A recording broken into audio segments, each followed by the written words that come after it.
अस्सलामुअलैकुम जी, सत श्री अकाल, प्रणाम दोस्तों। यह जी अकील जिहड़ा कि मोचियां का काम करते सी बाई हुणी, ते कुछ टाइम पहले इन्हां दी एक वीडियो बना के पाई सी जिहदे विच इन्हां ने अपना थोड़ा जिहा हालात दस्से सी, अपने घरेलू हालात दस्से सी।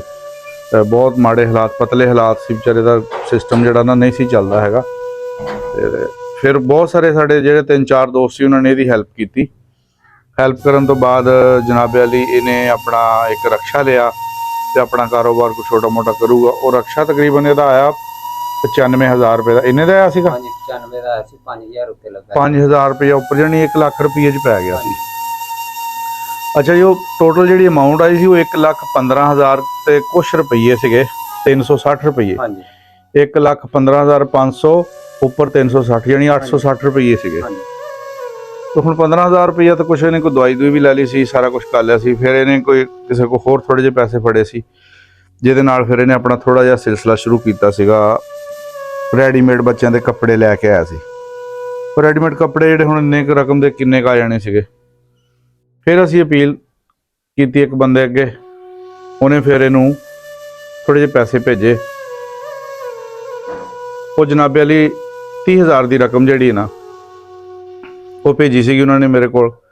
कहते सी मैनू, कहते सी जिथे मर्जी खर्च कर ली, मतलब इन्हों कोई जरूरतमंद जिहड़ा कोई बंदा होया उन्होंने किसी ने दे दी। तो फिर मैं हिसाब लाया, मैं इन्हें रक्षा तो बना लिया, काम भी अपना छड़ दिता है, तो क्यों ना इनू दिते जान, क्योंकि अपना काम रोज़गार तो चलावे ना। हुण कल्ले रक्षे ने तो दिहाड़ी नहीं सी, ओहदी लोडर सीगा, उतों कितों पैसे आमदन तो कोई नहीं आनी सी। आमदन तो उदों आनी सी जदों ये अपना कोई समान लैके अपना उन्होंने बेचूगा, वो जो कोई नफा आऊगा, फायदा होऊगा, तो उन्हें अपनी कोई घरदारी जी सिस्टम चलाऊ। कहता सी मैं घर भी हुण लेट जाना, बच्चे पैसे मंगते, मेरे को पैसे है नहीं सी।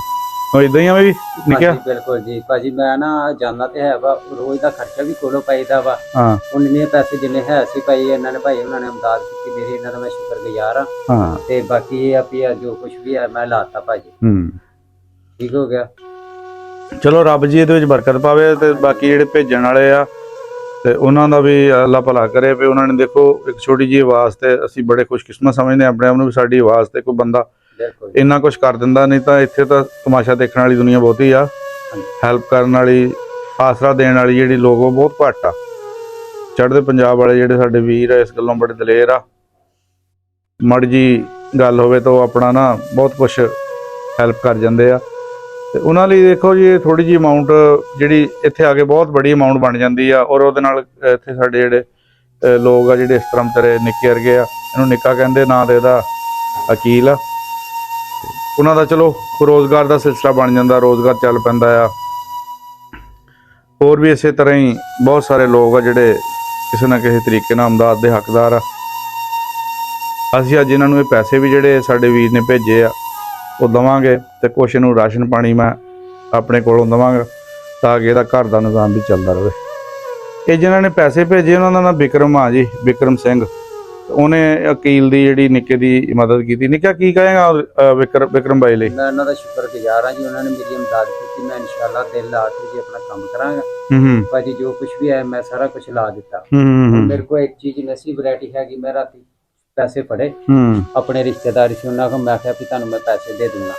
तेनों आसरा मैं दस दिता सी ना भी इधरों आ गए भाई तेरी सपोर्ट, फिर तू उहदे हिसाब नाल उन्हां कोल एक दिन वाली पैसे फड़ ले। वैरायटी जिहड़ी मैं थोड़ी जी लिआंदी भाजी, जिन्ने दा आसरा है सी मैं उन्ने पैसे लाए।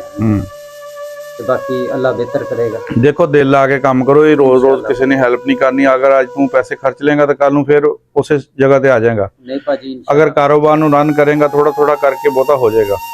इस करके अपना जी ला के जिहड़ा ना इस काम नूं कर। ते ए हुण कपड़ा लैके आया जिहड़ा छापर दे विच, हाँ सिले सिलाए आ। चलो ये भी असीं तुहानूं दिखाने आ जी, सिले सिलाए कपड़े। निक्के दी कारोबार च रब बरकत पावे। निक्के आ पैसे फड़ ला यार जिहड़े तैनूं विक्रम बाई ने दित्ते आ। हाँ हाँ, ये बस अपने पैसे जी अपने।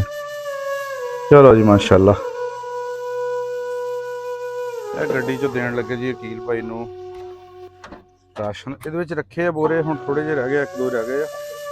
जिथे जिथे सानूं कोई जरूरतमंद बंदा नज़र आंदा सी उहनूं उत्थे दे दईदा सी। आ देखो डिब्बी च रखे आ। कईयां दी वीडियो बन जाती, कईयां दी नहीं बनती। इहदे विच 2 किलो चीनी, 2 किलो घे, हल्दी, आधा किलो मिर्चां, साबण नहाने वाला, साबण कपड़ियां वाला, सर्फ, ਤੇ ਹੋਰ ਛੋਟੀਆਂ ਮੋਟੀਆਂ ਚੀਜ਼ਾਂ ਆ ਕਾਫੀ, ਜਿਹੜਾ ਪੂਰਾ ਮਹੀਨੇ ਦਾ ਰਾਸ਼ਨ ਅੱਛੇ ਤਰੀਕੇ ਨਾਲ ਗੁਜ਼ਰ ਬਸਰ ਹੋ ਜਾਏਗੀ ਜੀ। ਚੱਕ ਲਓ ਜੀ, ਇਹ ਵੀ ਲੈ ਜਾਓ।